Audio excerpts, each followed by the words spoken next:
আসসালামু আলাইকুম গাইস, আমরা এসেছি একটা ড্রেনের উপরে হাঁটতে। আমাদের সাথে আছে আমাদের বড় ভাই রিয়াদ হোসেন।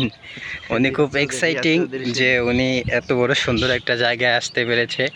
মানে আমিও খুব হতভাগা যে এরকম একটা জায়গায় আসতে পেরেছি। সুতরাং দেখেন, সুতরাং দেখতে পারতেছেন দুজনে কিন্তু খুব হাসি খুশি। প্রিয় দর্শক, দেখতে পাচ্ছেন আমাদের বাড়ির পাশে এই জমিনটা।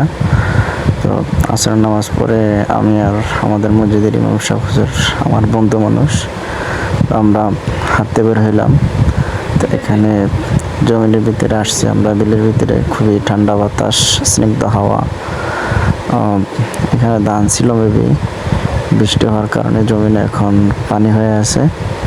তো এই যে দেখেন আমার ফ্রেন্ড দাঁড়াদের মেয়েদের সাথে কথা বলতেছে। এখানে আমাদের পাশে একটা সামনের দিকে যেটা আমরা হাঁটতেছি ওটা হলো পানির ড্রেন বলে মেবি। এখান দিয়ে বর্ষা ইয়াকালে ধানের সিজনে ওটা দিয়ে পানি দেওয়া হয়। দেখতেই পাচ্ছেন কি সুন্দর সবুজ শ্যামল ঘাস, কি সুন্দর পরিবেশ, কি সুন্দর দেখা যাচ্ছে। আসলে গাইস, আমরা যারা শহরে থাকি তারা এই জিনিসগুলো খুবই মিস করি। এই জিনিসগুলো আমরা খুব সহজে দেখতে পাই না। যারা গ্রামে যায় অথবা গ্রামে থাকি তারা অবশ্যই এগুলো মিস করবেন। অবশ্যই এগুলা দেখে আপনাদের প্রাণ ভরে যাবে ইনশাআল্লাহ। তো আমাদের বাসায় সবার কোরবানিদের দাওয়াত, সবার অগ্রিম ঈদের শুভেচ্ছা, ঈদ মোবারক, সবার দাওয়াত রইল।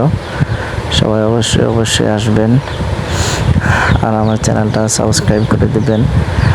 আর আপনারা কেমন টাইপের ভিডিও চান ওইটাও জানাবেন, ইনশাল্লাহ সেই টাইপের ভিডিও দেওয়ার চেষ্টা করব। এই দেখতে পাচ্ছেন, আসলে তাকাইলে প্রাণটা জুড়ে যায়, কি সুন্দর দৃশ্য দেখা যায়। আসমান, গাছপালা, সবুজ শ্যামল ঘাস, খুব সুন্দর লাগতেছে আমার কাছে। তো আপনাদের কাছে কীরকম লাগতেছে, এই পরিবেশগুলো কীরকম লাগে সেটা অবশ্যই আমার কমেন্ট বক্সে জানাবেন।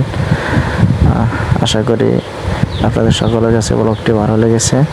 আমার জন্য দোয়া